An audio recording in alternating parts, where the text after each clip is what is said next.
If kusala not there, then it is akusala.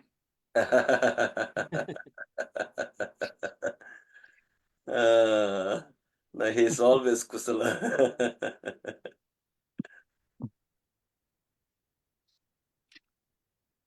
All right, good evening. Dharma greetings to all the venerable monks. We don't have nuns now, they are busy. And Dharma greetings to our lay devotees who are here on Zoom platform and also who are joining our Facebook and YouTube live. So let us begin our bi-weekly sutra discussion by paying respect and homage to the Buddha. So let us recite Namo Tassa 3 times together. Namo Tassa Bhagavato Arahato Samma Sambuddhassa. Namo Tassa Bhagavato Arahato Samma Sambuddhassa. Namo Tassa Bhagavato Arahato Samma Sambuddhassa. I pay my homage to him, the Blessed One, the Worthy One, the fully enlightened Buddha. Dear Venerable Mahasangha, dear friends in Dhamma, so today we are having the bi-weekly sutra discussion session 72. So 2 weeks ago we had 71 sessions, and today we are having the session number 72. It is such a great joy to have this bi-weekly discussion with all our venerable monks and nuns and the lay people. And it gives me great joy to receive some feedbacks from people from different countries who are greatly appreciating our effort. So before we get into our discussion on the chosen theme, I would like to introduce the venerable monks who are joining from different cities. So today we have Venerable Bhante Kamalasuri. He is joining the discussion from Minnesota, USA. And then we have Venerable Digale Somavangsha. He's joining the discussion from Vancouver, British Columbia, Canada. And then we have Venerable Trudeau. He's joining the discussion from Florida, USA. In fact, he was here last week and he visited me. It was such a great joy to see you, Venerable Trudeau. Thank you for coming. And next we have Venerable Bhante Jayasara. He's joining the discussion from today from the Indonesian Buddhist temple in New York City, USA. And then we have Venerable Bhante Kusala. Actually, is we are very happy to have you after I think some weeks. You were on a mission to Sri Lanka and also in India, Rishikesh. Some pictures and videos you have shared with us. It looks very rich spiritual tradition, and we are hoping to have a personal discussion about your experience in the Rishikesh with a group of people from the West. And then we have Venerable Shanta Sobana. He is joining the discussion from Los Angeles, California, USA. So do we have any? Oh, we have Venerable Bhante Nandaloka. I don't see him, but he's here. So he's joining the discussion from Montreal, Quebec, Canada. And then we have some lay devotees here on Zoom platform. So I would like to welcome all of you to this bi-weekly sutra discussion. And we also would like to welcome our friends who are watching this discussion on Facebook and YouTube Live. So I have a very, very kind request from all of you. If you like, please feel free to share this program in your social media timeline for the great benefit of your friends, colleagues, family members, or your followers. I think it's always good to share Dharma with everyone for the great benefit of all. And in fact, Dharma is a unique gift, and if we can give this gift of Dharma to people, I think their life will be full of light. So last week we had our bi-weekly discussion on a very beautiful discourse of the Buddha known as the Udakupama Sutta. In this sutta points out 7 types of individuals, and we had a very lengthy discussion. And those who missed that discussion, and if you would like to know, or if you're interested in knowing the 7 types of individuals and who they are and how they become such an individual and what causes them to become such an individual, I would like to encourage you to watch that program on YouTube channel or Facebook. So today we are going to have another beautiful discussion.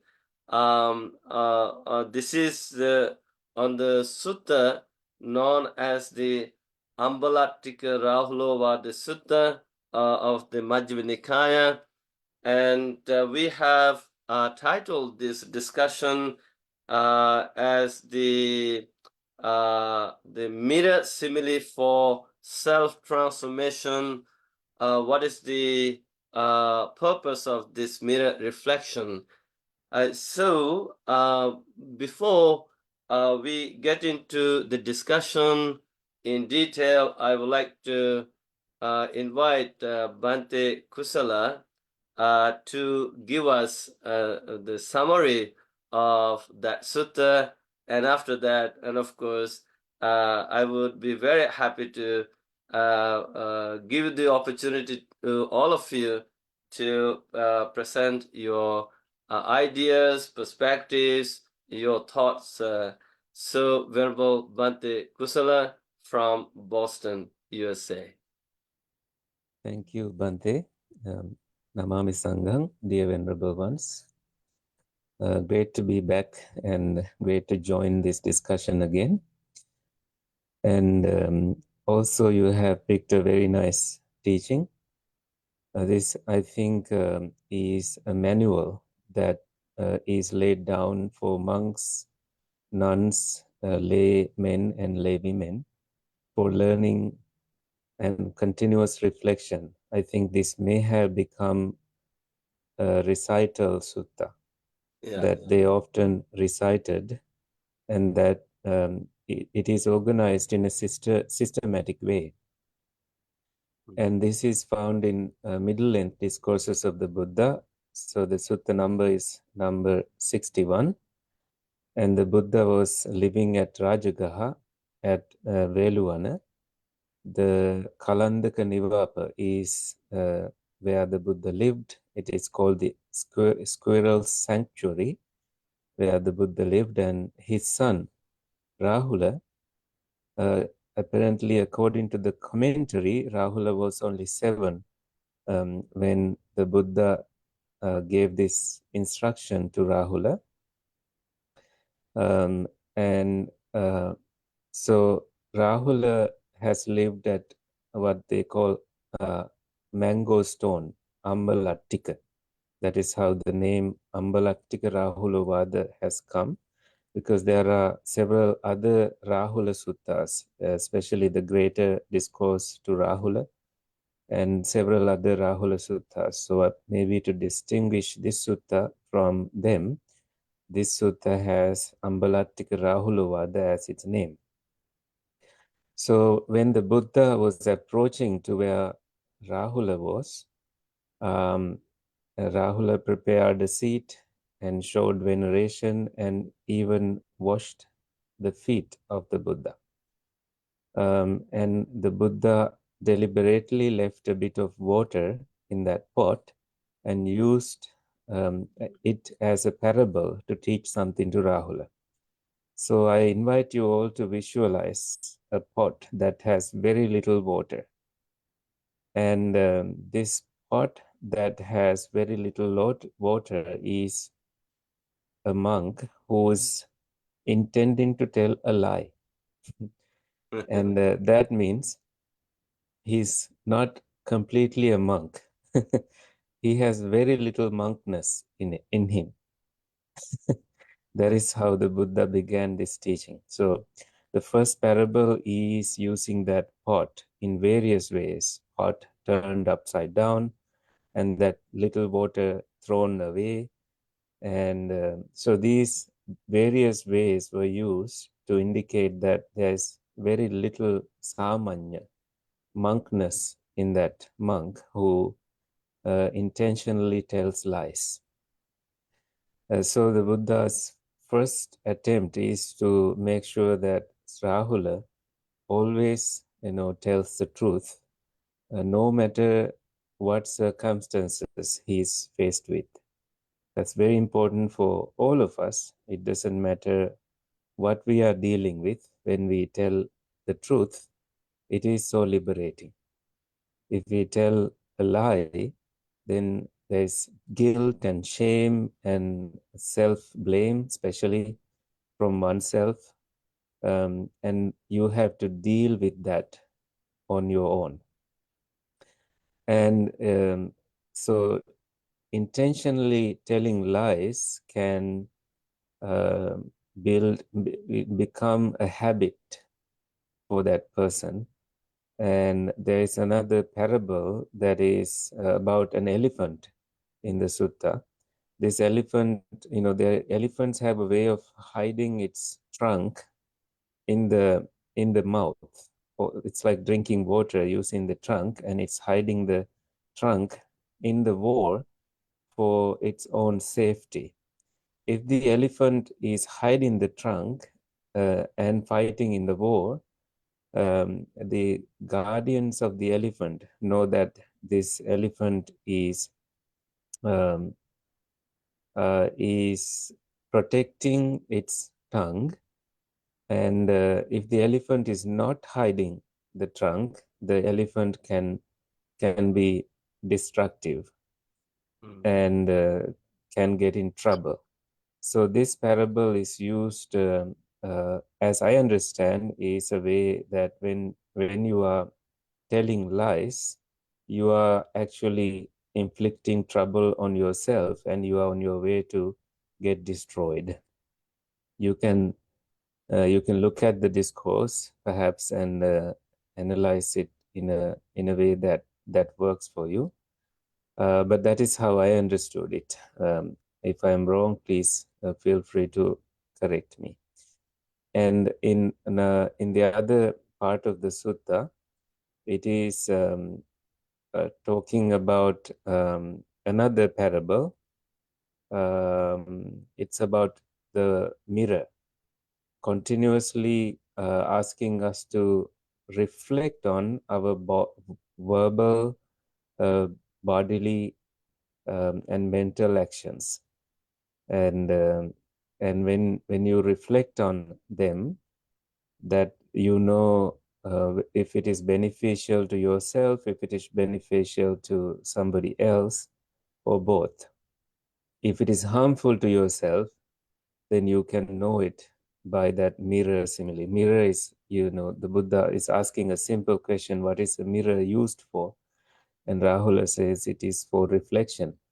And the Buddha then says, Rahula, you continuously need to observe your actions, and that is the only way that those realized ones in the past did their purification of the mind, continuously reflecting on one's own verbal, mental, and bodily actions.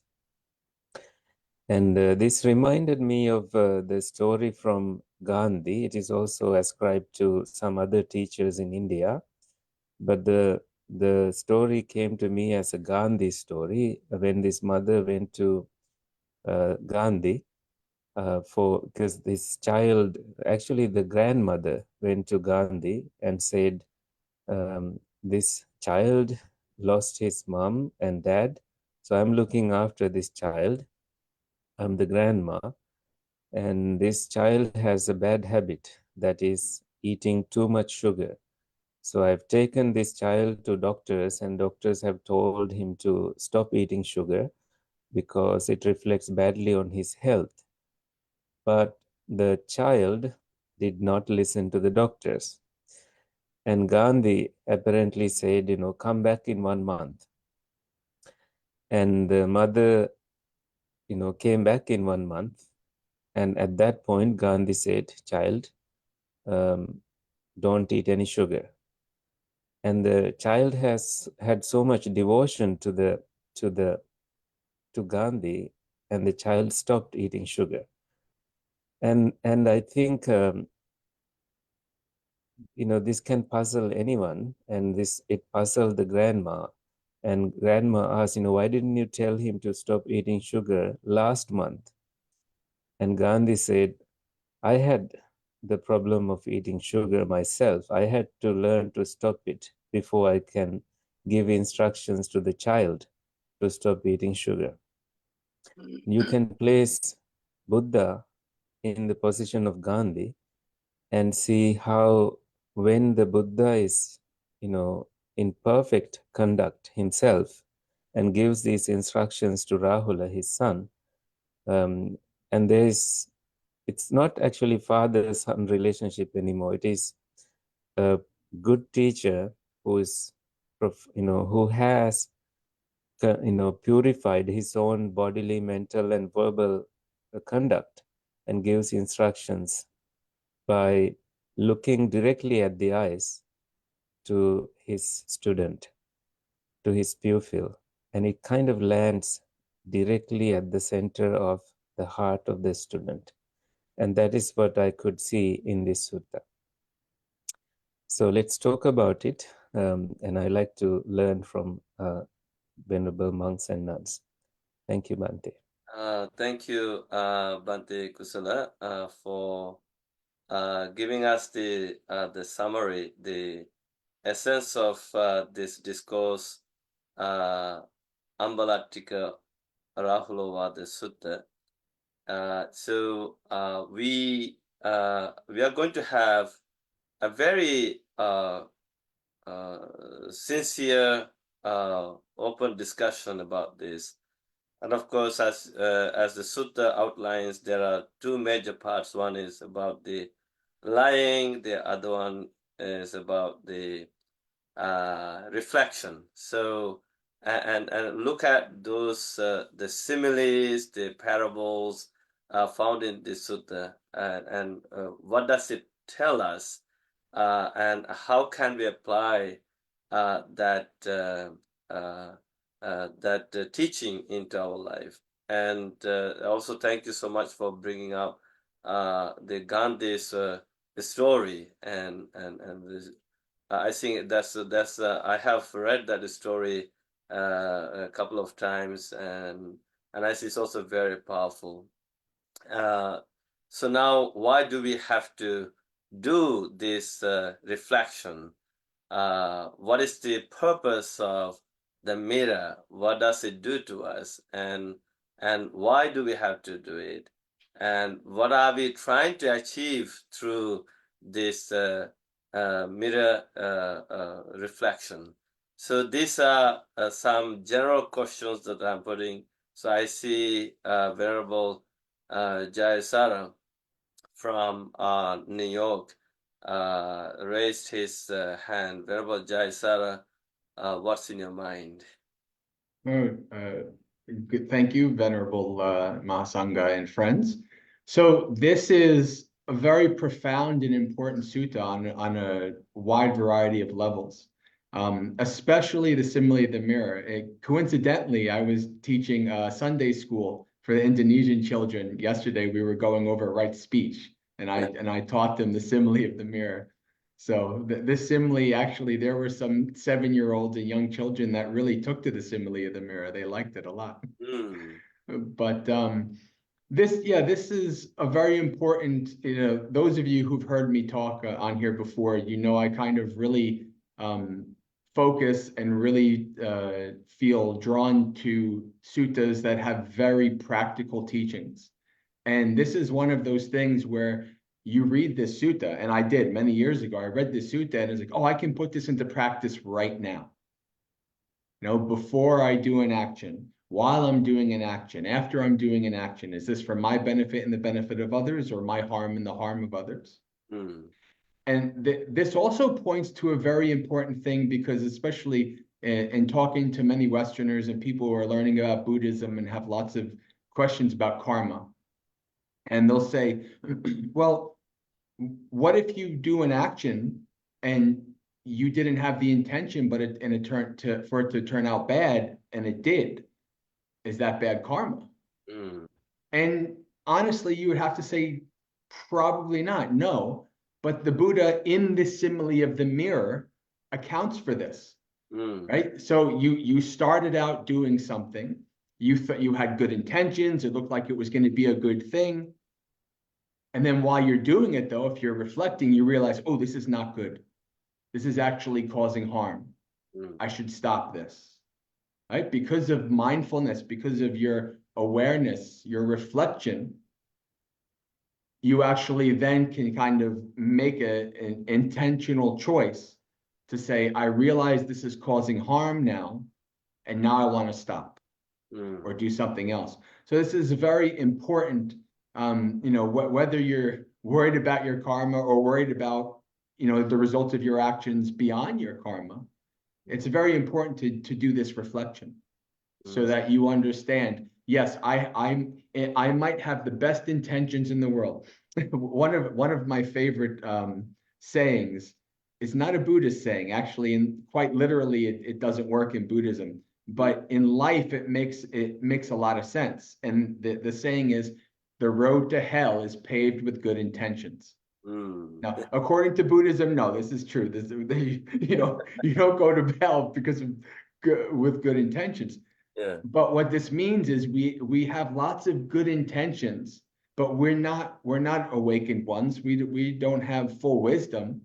So even though we have good intentions, we can do lots of bad things, or things that we might have thought were not bad, but then later on we realize, yeah, I shouldn't have did it this way. And taking on the simile of the mirror as a daily practice, right? Before I say something, those of you who have worked in like carpentry and different skills where you have to measure and cut things, there's a famous kind of motto. It says, measure twice, cut once. And so I took that motto and I say, using the simile of the mirror, I say, think twice, act once. Right? So you're reflecting before you act. That's the wonderful message of the simile of the mirror, that you're reflecting before you act, you're reflecting while you're acting, you're reflecting after you act. I think this is very good mindfulness practice. And so then you have a full understanding of your action, right? This is what I thought about this action before. This is what I thought while I was doing it. This is what I thought after. And that wisdom of doing those reflections and seeing the results of your actions, well, leads to more skillful action in the future. So I highly encourage everybody, if you don't do this already, say, okay, this is a tool in my toolbox now every day when I'm, engaging with other people, when I'm at work, when I'm whatever, driving, talking, doing anything. taking this simile of the mirror. It's not just for children, for 7-year-olds. It works for 70-year-olds as well.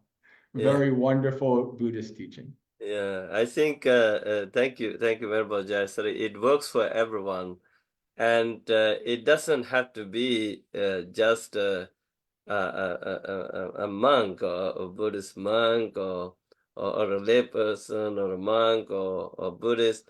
I think generally we human beings have this tendency to engage in misconducts. And then later on, I think people really regret and they suffer big from this guilt. Oh my goodness, what did I do? What did I say? Why did I do it? Why did I say it? I wish I could not have done it. I wish I could have said that. Even I think, a lot of temples actually got robbed this summer in Canada, especially in Ontario, across GTA. Even our temple, when we were away for a lunch service, and these robbers broke into the temple, and I think one of them, but we don't know exactly. We assume that one of those robbers just dropped by after a couple of weeks. I think we were on news, the news channels were talking about this, and maybe he felt so guilty, and he rushed to the temple, and he was talking to the monks so fast, and within 1 minute, and he just put some money on the table outside, and then he just, flew away. I think maybe he felt bad, he felt guilty. Oh my goodness, we robbed money from the temples and from the monks, and so maybe he could have done this before doing this action, right? So he could have maybe after realizing that, maybe he did this mirror reflection. Oh my goodness, I did a bad karma. I will have to face the music. So maybe he returned his portion of the money back to the temple. And thank you very much, Jai sir. So next I see Venerable Shanta Sobana from Los Angeles. Venerable Shanta Sobana, what's in your mind? Oh, thank you very much, Venerable Sirs. And actually, robbing temples, like it's a very, it's very normal when it comes to the history of the Buddhism, and always the temples kind of like a very targeted place. And the monks also. It happened from the ancient time. We know that, like especially the Shaolin tradition, when they develop it, one of the reason is always the thieves came to temple. And at the same time, there were some stories that there was a monk, and the robbers captured him and put him in the place. And so by the time all the thieves became followers of the monk. So at least for the robs, if they come to temple, by the time maybe they start to think about it. So somehow when it comes to this sutra is a kind of like it's a sutra have this quantum leap, kind of like quantum shift. See that Venerable Rahul is a kind of like a very little monk, smaller monk, but still it gives the deeper understanding how he can transform. Because when it comes to the Buddha's teaching, that it always, the very purpose of this all, bring the clarity, and through that clarity bring the transformation and experience the very best version of us to attain the Nibbana. So then through all the sutras, even though Buddha teach to many different people, that out of the compassion and the clarity that what the Buddha taught is very simple, and it's a direct teachings. It is not a puzzle, like there is no double meaning when it comes to the Buddha sutras. So it's directly, and so whoever understand this, it gives the direct, clear understanding how we can have the self-transformation. Because when it comes to the society, one of the very difficult part, so if we go to the sutra, that here the talk about the bodily action, verbal action, and mental action. And if we have the ability to reflect on ourselves and look into deeper ourselves and see what we have done, so it give a kind of like a understanding and to get the responsibility to ourselves. And at the same time, it doesn't mean there are the kind of like, because sometimes people think when it comes to this spiritual path, oh, we should not do any bad things. No, anything can happen. Because we are on a journey and we are not kind of like attain to the enlightenment. Until we get into the enlightenment, of course, we all have five hindrance. So then we may go through mistakes, but understanding it and step back and kind of like the ourselves, if we purify and have the effort to become more better, is the important thing. So here in the sutra, this is a very important thing. In the beginning, Buddha said that what are the consequences and what are the result that we can gain if we do things. But at the important thing here, in case if we have done like a bodily action and verbal action, what we should do. So we have to be open. We have to be open, not for everybody, because truth not for everybody. So there should be that in the sutra that it say that how it say in the sutra that akusalang idang kaya kammang dukkha vipakanti eva rupang te raula kaya kammang sattaritva vinyusuva sabbrahmacharisu dese tabbang vicharitabang uttanika tabbang desetva vivaritva uttanikantva ayating sangwarang apajjitabbang. So that's me. So we have to be open in front of the wise, in front of the wise people. So as example here in the sutra, in the translation, it say we have to be open in front of the Buddha or in front of the elders, like as monks when we do our vinaya, that means when we purify ourselves with if we have done something, we go to the elders and we say we have done this, and so when we be open in front of others and tell what happens, and that is a part of the purification rather than hiding. So if we have done something, if we can be open and we accept what we have done, and at the same time we take the responsibility and determine ourselves not to do it again. So that doesn't mean that there's nothing going to happen. No, maybe things will happen. And why I say this kind of like a quantum leap, because sometimes when we go to the prison, when we go to the society, especially when we have this with the police, sometimes we talk with these young people, and they have done things. In the beginning, the police may ask, tell the truth. And sometimes they don't tell the truth. They try to hide it.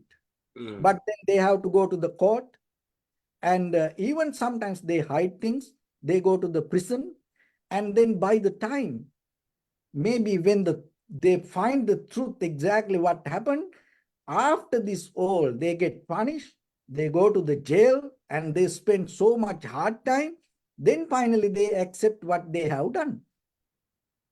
But if they accept it from the beginning, and they don't need to go through that all this hard time. But people don't do that most of time. Even though they do things, they don't accept it.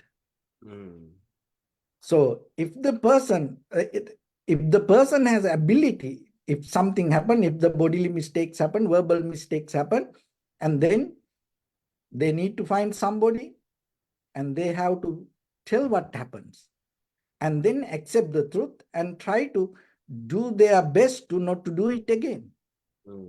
So, and at the same time, and how in the conventional world nowadays, what happens sometimes, even when we tell the truth, sometimes as parents, maybe when if their children do something, and the parents come and tell, okay, tell me the truth, tell me the truth. They keep asking, and even children tell the truth. What happens?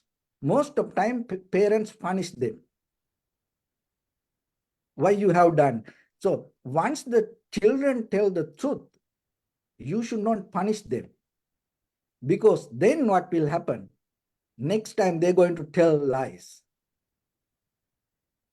So here, when it comes to this sutra, it is very important what Buddha never punish if anybody tell the truth. In all the community of the Sangha, and in the history of the Sasana, we have seen if anybody tell the truth, they not get punished. That is very important. But here today, that most of time, even we tell the truth, sometimes people punish them. So another thing is that how we can apply today life, especially when it comes to bodily action, verbal action. You can go to somebody and tell that. But in the sutra, it say, for the mental action, you no need to tell to anybody. Mental action, you have to reflect on it yourself, and you have to criticize yourself. It is not a profitable action, and it is an unskillful action, and then you have to do the opposite side of it.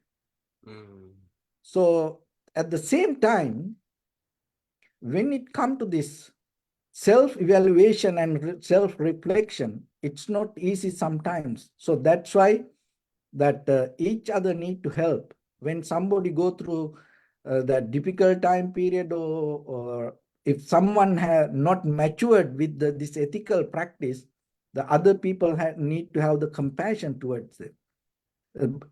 Another important thing here, we have to tell the truth, but that doesn't mean you have to tell whatever that yes or no, or it's not. You don't need to be naked in front of the society. You have to understand first before you tell. Even it is the truth. When it comes to the sutra, the second part of it, even if it is the truth, if it is give the kind of like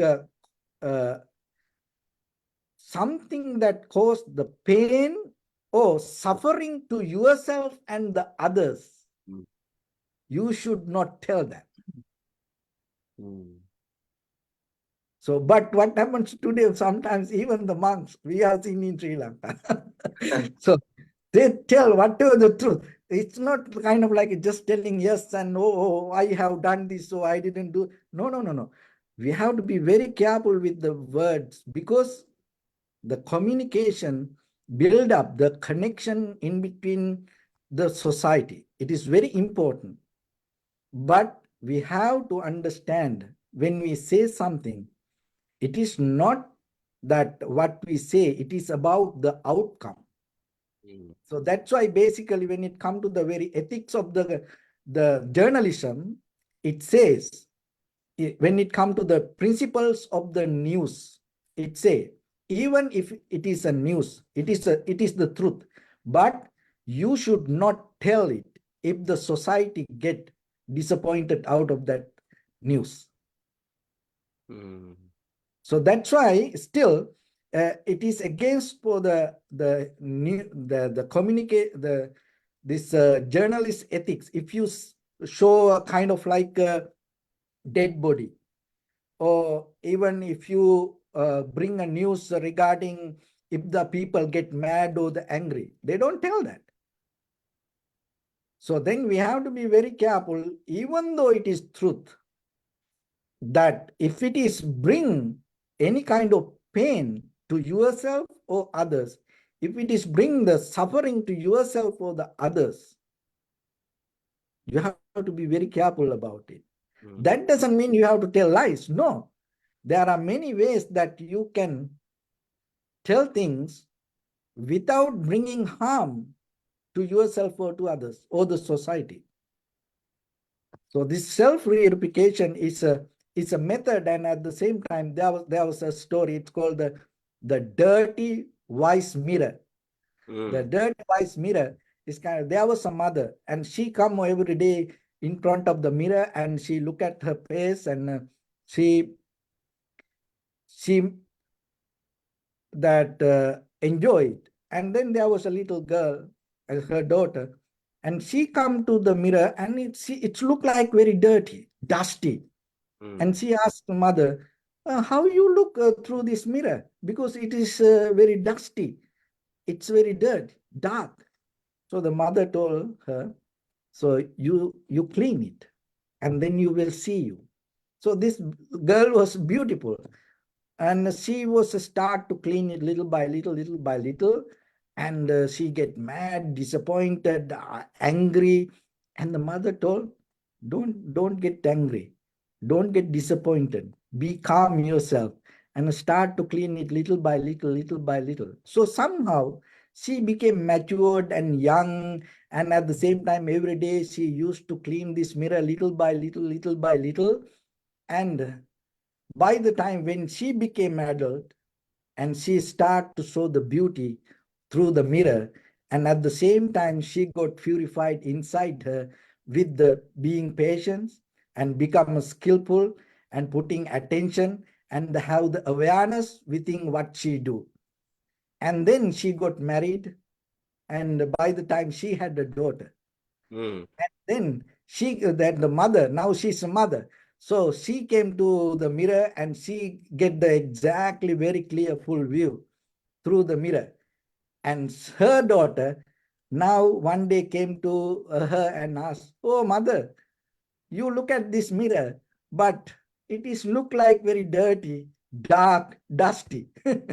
So the mother understood the method, and mother told the daughter, so you start to clean the mirror. So by the time you will see the very clear reflection. So that means when we purify ourselves, so the very reflection of the world going to change.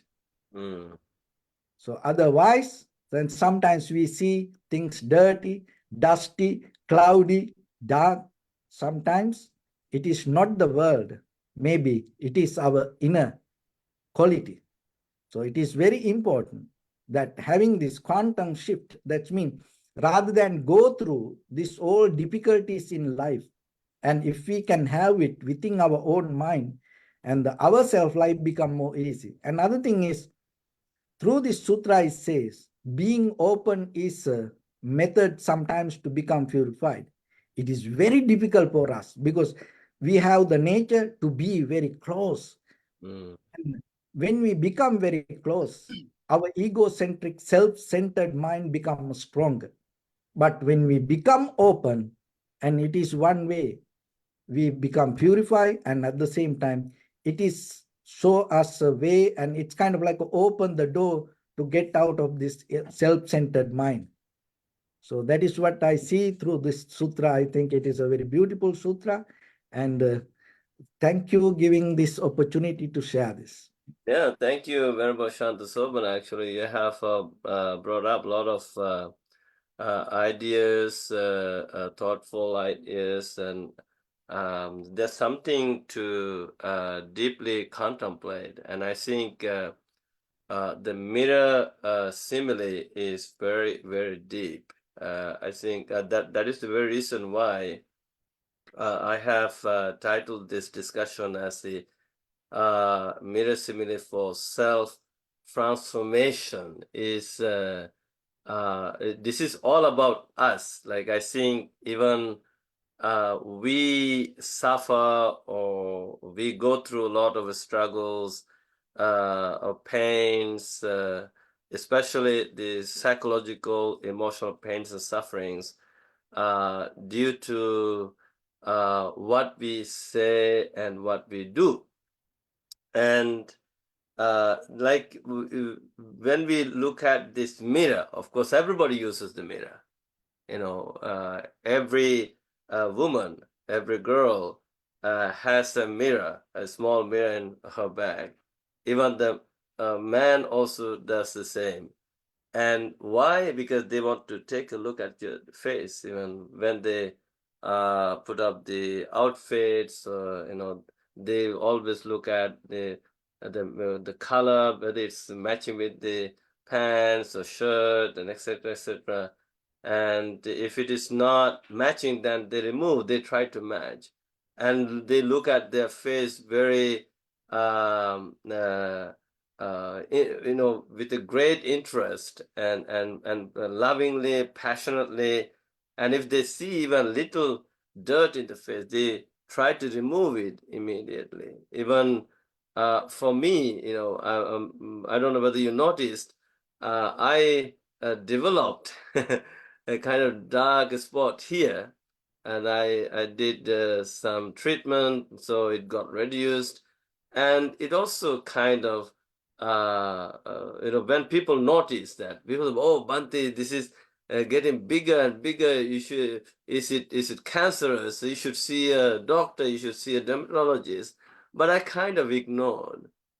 But then people kept asking this. Then I looked at myself in the mirror in the washroom, and then I realized, wow, it actually is getting bigger. People are concerned. So I really wanted to, you know, remove that dark part of my face. And so then I was also deeply reflecting on this mirror simile pointed out by the Buddha. And so now imagine we do the same thing, same for our own mind. And this is how I think we can bring not only self-transformation, we also can transform the community, the nation, the world. And I think this mirror reflection is good for everyone. So thank you so much for bringing up all these points. And I say, of course, we can continue to have more discussion. As we continue, it will shed more light. So next, I see Venerable Tridao raising his hand. So Venerable Tridao, what's in your mind? Salutations to all of the most venerables here. I apologize, my dad walking back and forth. I'm at this office, and it's the only place where I can place all of the computers. So this very powerful simile and sutta, as it directly relates to living the truth, and how when we don't live the truth about ourselves, it opens a very big, wide, and deep door for mental illness, also known as pathological liars. I think a lot of people are aware of that, and we've used that terminology here a lot in the United States. People who lie incessantly, never stop lying, and can never get the truth out of people. And what is of clinical concern is you know, when they start telling a lie and then they actually believe it. They truly actually believe it deep down inside, that this is in fact is true to them. to the point where they are blind to themselves, blind to the lies that they have manufactured in their mind. So it's a it's not a good thing. It's not a good thing from a clinical abnormal psychology standpoint. Mm. Living the truth can be quite liberating because this is who you are. But I wanted to back up a little bit and talk about the anatomy of a lie, or what makes a person lie. And the dependent origination, the links of influence that lead one. So, you know, by the time it gets to this point or where we are today, that means that the lie has been going on for quite some times. I'm very well aware of lies that take place within families, family systems and unit. I'm well aware of lies that happens at work, school, work, home balance, and so on. But it's, you know, my thing has always been to trace the root cause of that unwholesomeness or defilement within us. And trying to go back as early as you can remember, who lied to you first? Where did you get this lying thing from? Was it from your mom? Was it from your dad? You know, your whole life you had to cover something up. Why? Why did you have to cover this up? To protect who?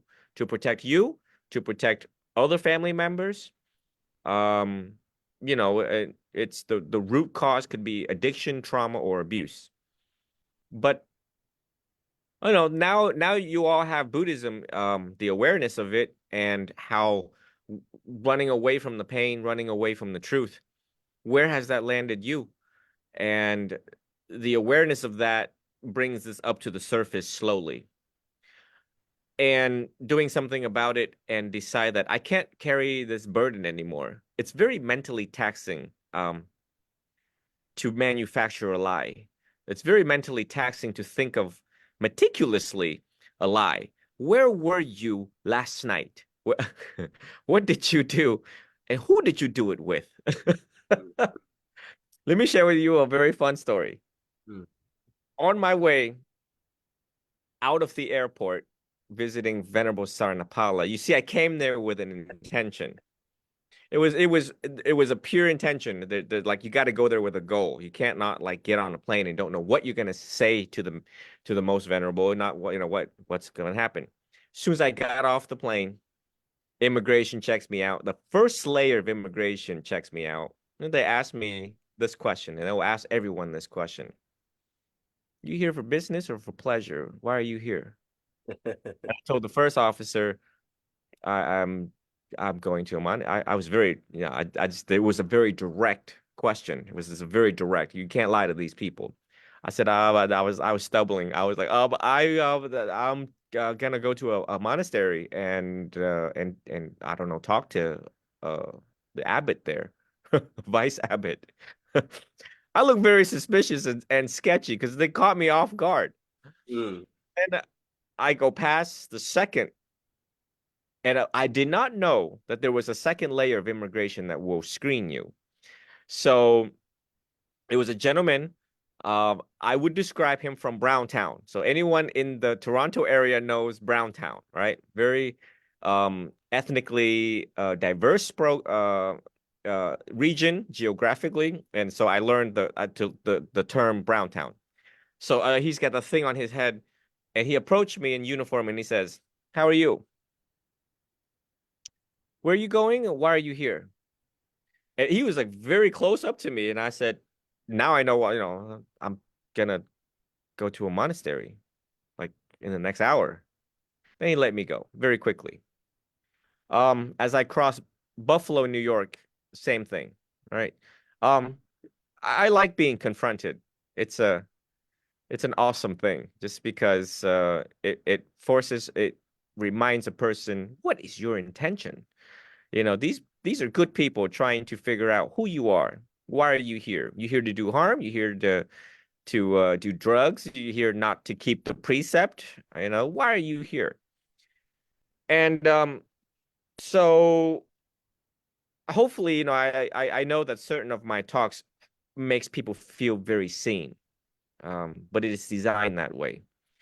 Because nothing good happens if you start with a lie continue with the lie and the continuous anticipation of this lie in the forthcoming days to your loved ones.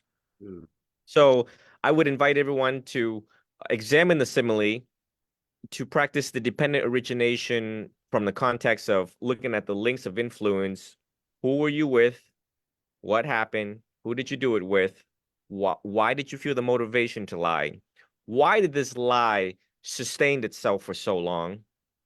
And the start of cracking the door open, of living the truth and letting the light in, and being to confront in the presence of another, which my recommendation is to find a good, qualifying, authentic monk, and opening up your story and to be intimate with the monk and said, look, my whole life I've been a mess. My whole life I've told lies to people. I don't know where to start. You know, I just want to put my whole life out there and see where, if you could see things that I could not see. In psychology, we are blind to ourselves and we are blind to the things that we do. But a good, qualifying, authentic spiritual teacher, such as a Buddhist monk, can help you interpret your life, where you've been, and the motivation behind the lie. All this is a really good thing because you're starting the process to purify your karma. You're starting the process. Not a lot of people talk about, not a lot of people go deep into the anatomy or the science of a lie, the manufacturing of a lie, the sustainability of a lie. But, you know, I hope that everyone would take the simile, sit on it, journal, write about it. As I see brighter futures for humans, this world needs to have a moral revolution, meaning that we need to start keeping the precept more, never tired of keeping the precept, and never tired of telling other people what the precept is all about, and to spread the goodness of gift of safety and honesty. If this world was built on honesty from the beginning to the middle and subsequently the end, we wouldn't have wars. We have wars because of dishonesty. We have dishonesty in the government sector. We have dishonesty in the corporation sector. We got dishonesty in the medical system. We got dishonesty in the legal system. I know this. I've worked in it. So therefore, each person have a chance to change. If you change yourself, you will infect other people by, you know, when you live the truth, they can see that glow and they realize they will see something in themselves and realize that, well, you know, George used to lie and he's stopped lying. And now there's something different about him. He's happier. He's a magnet for all of us. And maybe I should re-examine myself. So with a more honest world out there, it becomes a more happier and more trustful, honest, integrity, courage. These are some of the life skills to live by. And we need more examples of that. Thank you for having me, and it's my continuous encouragement for all of our viewers to examine the Dhamma and practice the Dhamma, and living the truth shall set you free. Thank you, Venerable Tridava. I think that is the very reason why Buddha encouraged his disciples to do two things. Either you talk about the Dharma, you discuss the Dharma, or just observe the noble silence. So I think here, of course, we are discussing Dharma, and through the discussion of Dharma, we can minimize not only the personal suffering, but also the sufferings of the world. And by observing the noble silence and doing this mirror reflection, we can not only become happy and peaceful and guilt-free, at the same time, we also can bring happiness, peace, freedom to the world, to the society. I think the whole purpose of this teaching, the mirror, is to transform oneself first, then we can bring the through you and through your honesty, through your truths, we also can bring the same everywhere we go. I think this is very important, the teaching and the reflection that we all can do.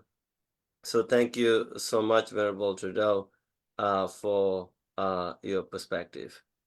And I think one thing that you pointed out, how even the governments and the global politics, we know that, we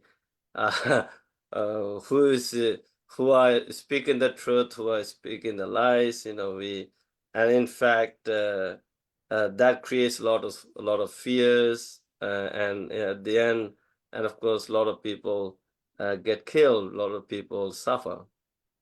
And if we can speak the truth, if we can do this mirror reflection, I believe we can minimize a lot of problems in the world. So next we see Venerable Somavangsha from Vancouver. Venerable Somavangsha, what's in your mind? Most venerable monks and other Dhamma friends, I would also like to explain something about regarding this sutra. Some people think telling lies is enjoyable. Some people think that is an enjoyable action, but that consequence is very bad. I remember a very beautiful story. This very famous story. There was a cowboy. One day he told lies, lie to the people. There was a tiger. Tiger came to the village, and after the people came to him, he laughed at them. Few times he did this bad action. Eventually, tiger came, but people did not come to the place. So that is why, according to this sutra, Buddha explained we must refrain from telling lies. As well, Buddha explained we can get few benefits from telling truth. We can get our lot of powers, and other thing is we can get some benefits. We can get some lot of things, benefits, and people believe us, and we can go to we can address to the we can go in front of the people to tell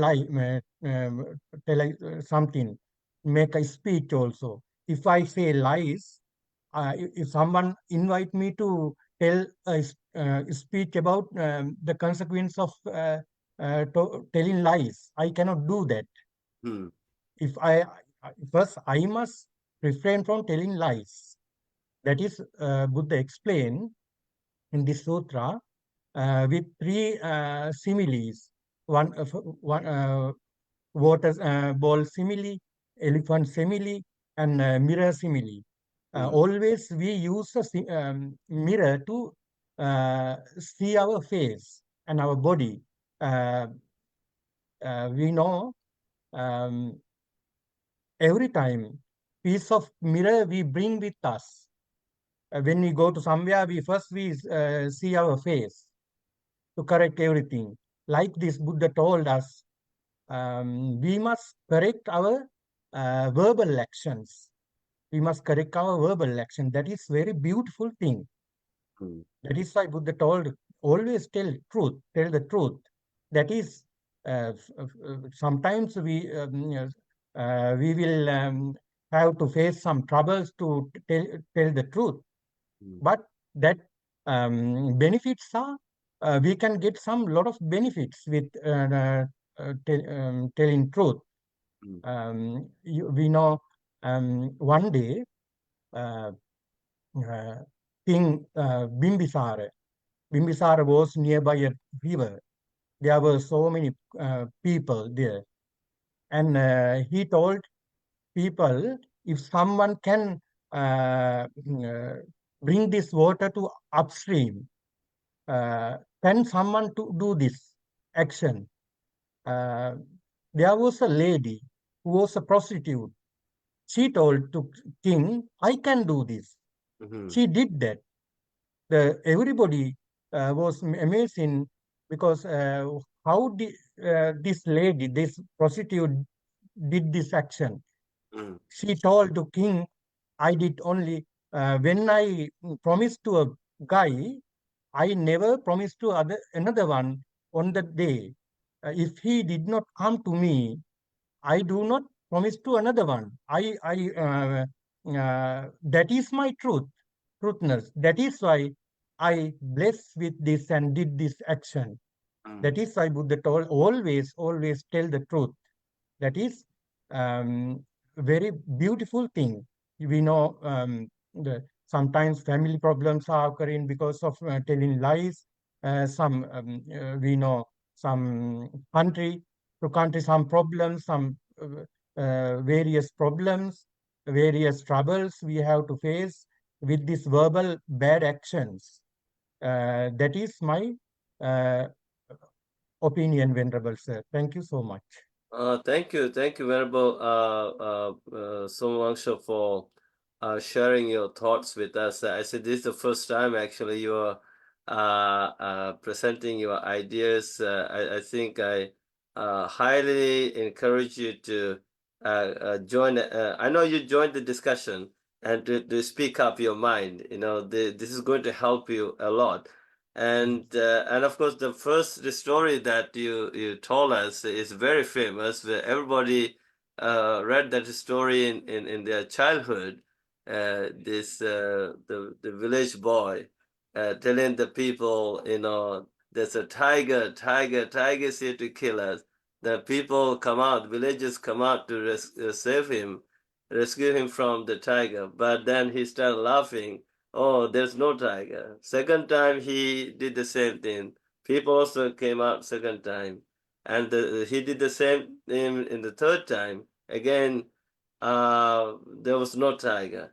Fourth time, actually, the tiger showed up and he asked for help, but nobody believed him. So the tiger, you know, killed the boy. So this is what happens. I think anyone who keeps telling lies and loses the value, the honesty, and eventually invite a lot of troubles and invite his own death. So I think Buddha knew about this, and that's why he was teaching the Venerable Rahula, you know, to speak the truth and also to do this mirror reflection. There are a lot of consequences of telling lies, and of course there are a lot of benefits for speaking the truth. And in fact, we all are practicing Dharma for that purpose. So thank you so much, Venerable Somwangsha, for sharing your thoughts with us. And I see Venerable Tridao raising his hand again. So what's in your mind? Your students asked me, and I'm glad I recorded it. One of the students asked, is it okay to lie? When is it okay to lie? And I responded quite quick, and I caught it, and I had to save myself in your presence, which I was sweating bullets, by the way, because here we are teaching how to keep the precepts, and you know, my job is to define the middle way so that students don't run away. So I have previously said, you want to drink, you can drink. Just don't drink to the point where you don't know what planet you're on. right? So that would be appropriate for the middle way. Then when it came to the students, and when they asked, "Can I lie?" and I said yes, and I said but, and then students of this age are very smart, and they can also use what I explained to them as evidence to back up their claim. And they could run back and say, this monk told me I could lie. And this is why you caught me in this lie, because he told me I could lie. But I was very comprehensive and effective at explaining. And basically, I said the only time that you could lie is to save a life, is if you could save a life, if you need to save someone's life, of which the Dalai Lama himself, he had to save his own life, and that's why he had to go undercover, took off his robes at a very young age. He was a wanted man. He was obviously a fugitive. But so I told the students that if you had to save a life, now you're gonna have to justify it to people, and you have to justify it with 12 other people.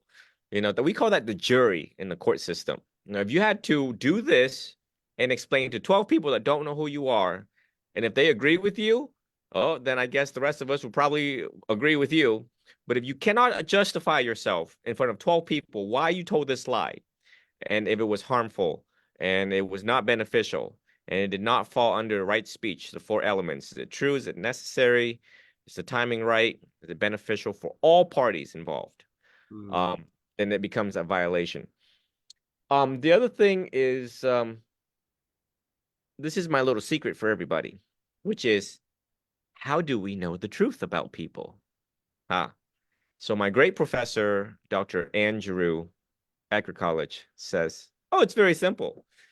And of course, I love professors because, we get to ask these questions. They have quick answers for us.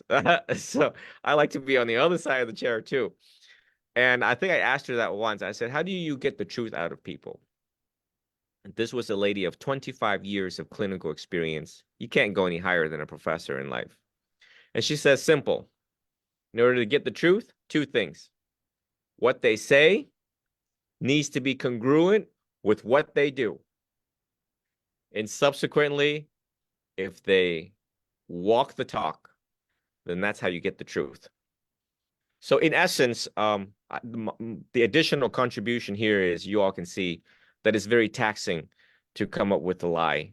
And in criminology, you have to remember the lies that you just said, or else you're going to be caught in the lies by other skillful people and by detectives and cops. I mean, obviously, if you're running around telling lies, I'm pretty sure you're not living a righteous life. Quite sketchy. And so, and they have ways, they have interview techniques where they will ask the question over and over again, the same question in different ways to see if that you come up with the right answer.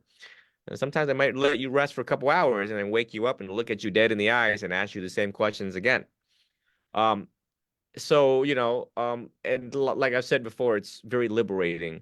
And it will pay off in the end. You see, my whole life, I was a judicial officer in the courtroom at like 18. So I had to learn to be honest, and how I was trained. And even before I was trained, I already realized the consequences, that this was a high-paying job, and I'm in front of a judge. My face was so young, the judge actually said, "Excuse me, son, are you supposed to be in juvenile court? Because you look a little young to be in here." And I said, "No, Your Honor, I just turned 18 and I work for you now."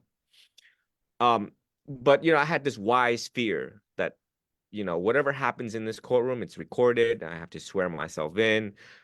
And later down my life, my career of 18 years, when I'm talking to professionals, to lawyers and doctors, that the accumulated integrity, I'm telling you, if you lie your whole life, half your life, people could just pick it up, just the energy that this person that is not honest.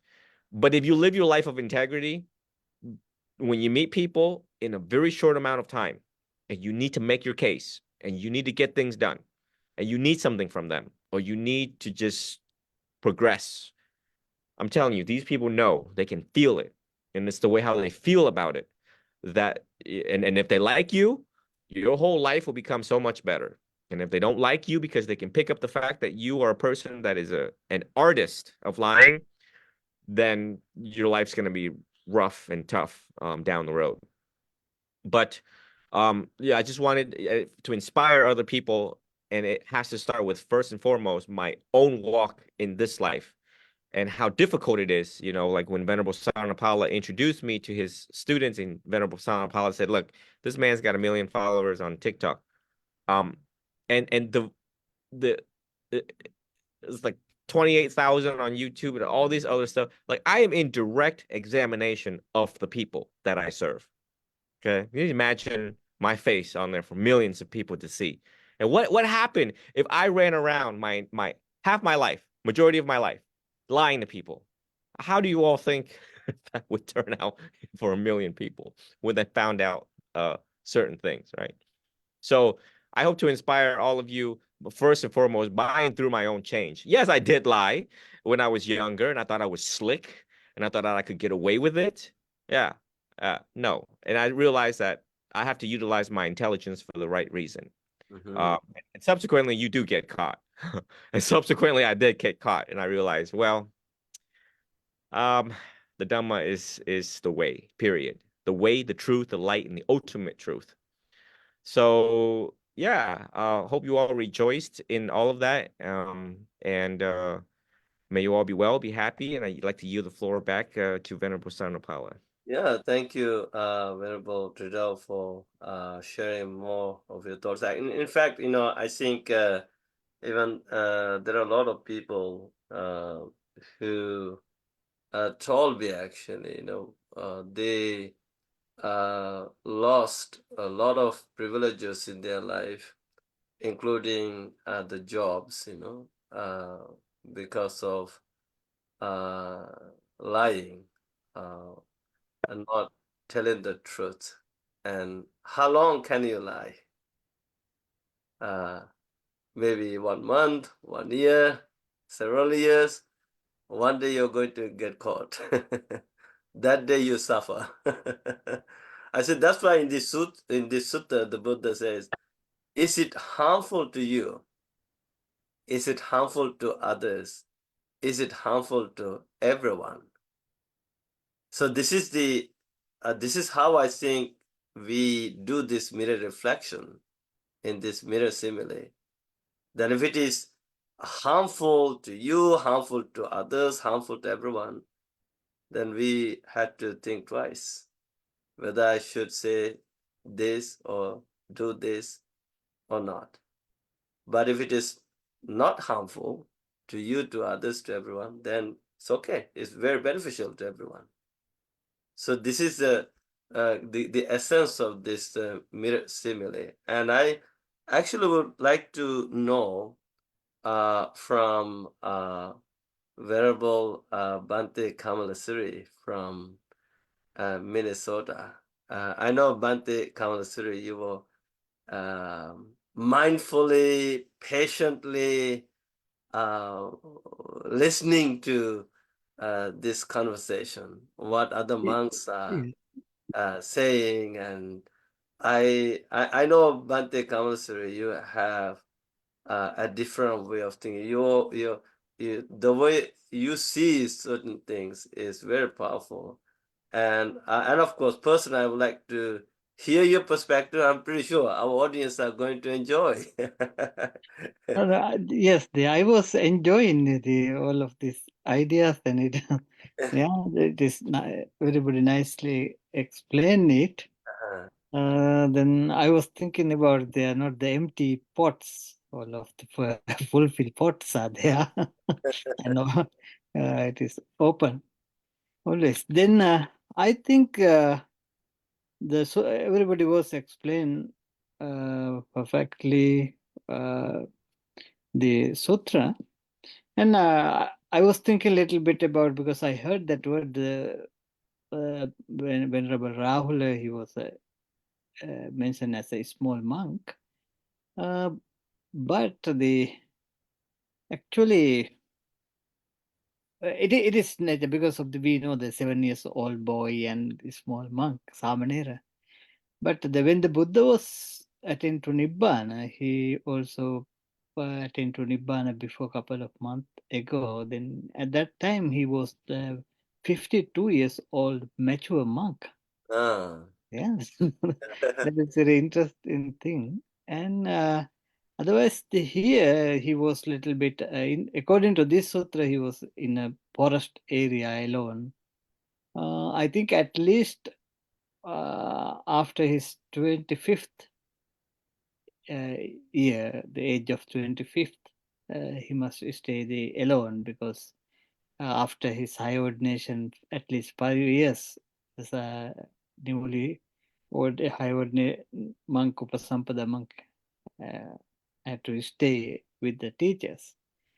However, this time I think he was a very mature one. And another thing is it is interesting. According to this sutra, there has been a mirror in his room. That also interesting thing. Not only the Ashtapariskara, the mirror also. We have to think about that also. Then, when I was thinking about this, there is a famous interior designer called Vicky Foster. I think she's a little bit famous in USA. She says the same example in totally opposite way. She said the mirrors are the master of giving the illusion of the space. Yeah. Yeah. Then we have to think about this idea. What is the normally the people how they think about this? The mirror. They try to give always illusion to the people. That is why they use mirror for that. Make a illusion. Yeah. Then Buddha asks us to use mirror to reflect on life and on mind, and to get in the understanding of the mind, and it is make as a path of Nibbana. So mirror is for the reflection. The here concept is the use in the mirror for illusion. Then it is that is the thing. That's only I have to add. I was so enjoying the all of ideas given by Bhante Kamsari, could it also be a form of mindfulness practice, like the mirror? Yes, because I can remember there is a Zen story about the one saying some it is I think related to the Bodhidharma, and it is a long story. I don't want to take that much time now. The one person wrote in a blackboard saying the there is mirror. It has closed by dust. Yeah. Then the Bodhidharma went to there and he wrote in the down, there is no mirror, there is no dust. Yeah. Yeah. Then I think in mindfulness, mostly in mindfulness, we think the breathing practice and the walking meditation like that. That is the way the mindfulness. But I think in this sutra is the best example about the understanding about the mindfulness.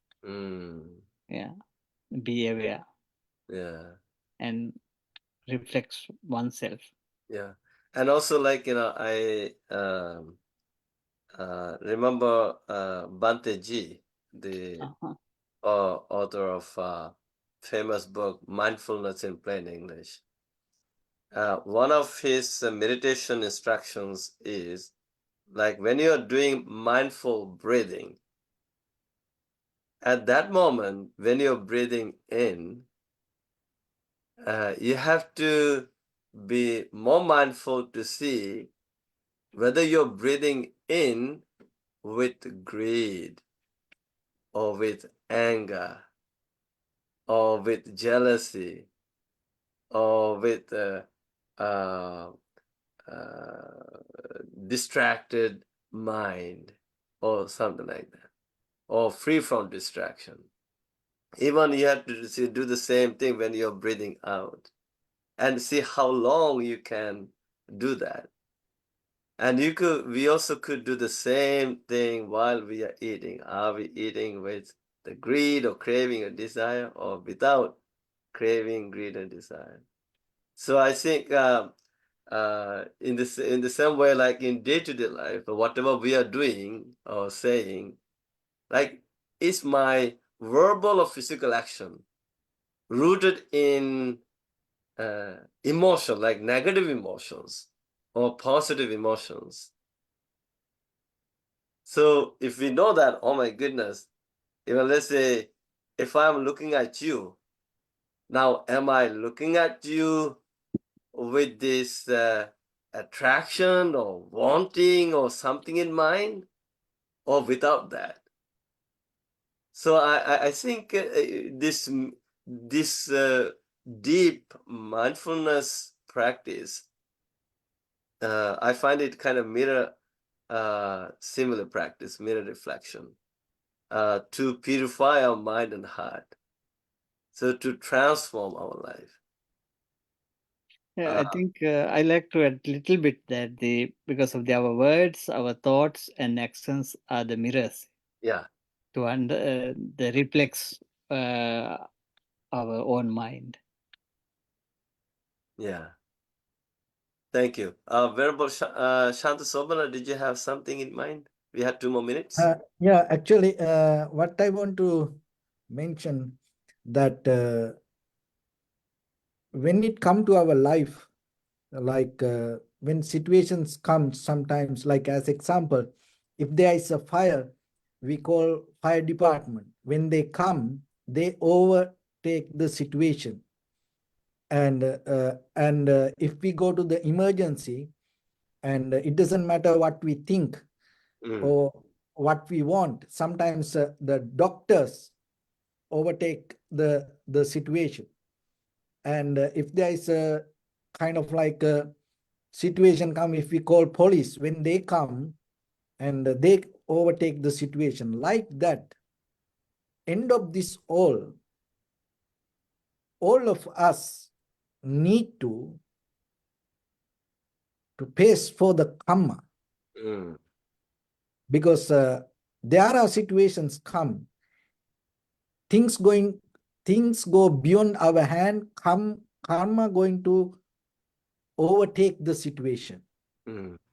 So in that very moment, especially like when we're going to die, the karma is going to overtake the situation. So then it is what we have done and what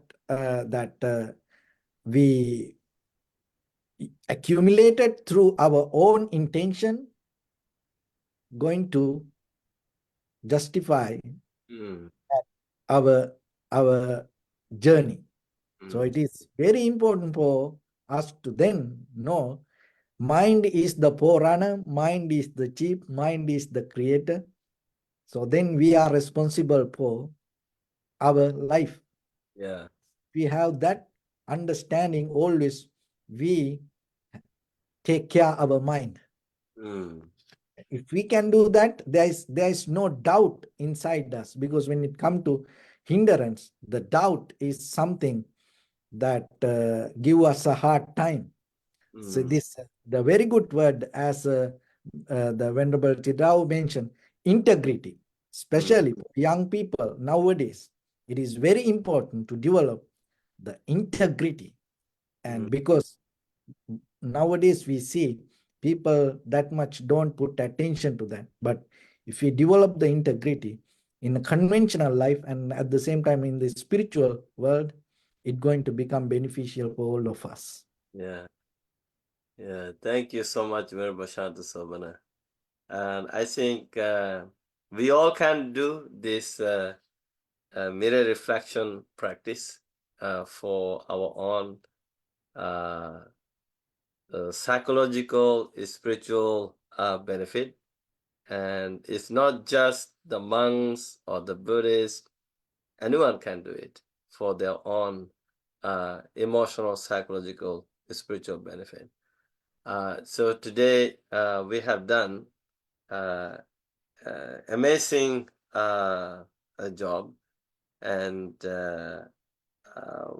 by sharing this important teaching with others, and by discussing this important teaching, I think that shed more light. So this is our great joy. I think this is also what we call Dham Sabha Mandapa. Yeah. So this is where we gather, and now imagine if Buddha were to be here. He could have been very happy to see, wow, my monks are discussing Dhamma. This is amazing. This is great.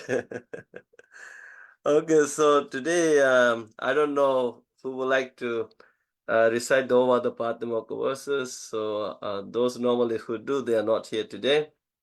But I would like to recite the Ovada Patimokkha verses. We all can do together. Sabba papassa akaranang kusalassa upasampada sacitta pariyodapanang etang buddhana sasanang Khanti paramang tapotitikha Nibbanang paramang vadanti buddha Nahi pabbajito parupaghati Samano hoti parang vihethayanto Anupavado anupaghato Patimokkhe cha sangvaro Mattanyuta cha bhattasming Pantan cha sayanasanang Adhicitte cha ayoga Etang buddhana sasanang. Sadhu, sadhu, sadhu. So thank you so much for joining the discussion today, and I feel very happy, and all of you had an amazing job. May all the blessings of the Buddha, Dhamma, and the Sangha be with you, continue to be with you.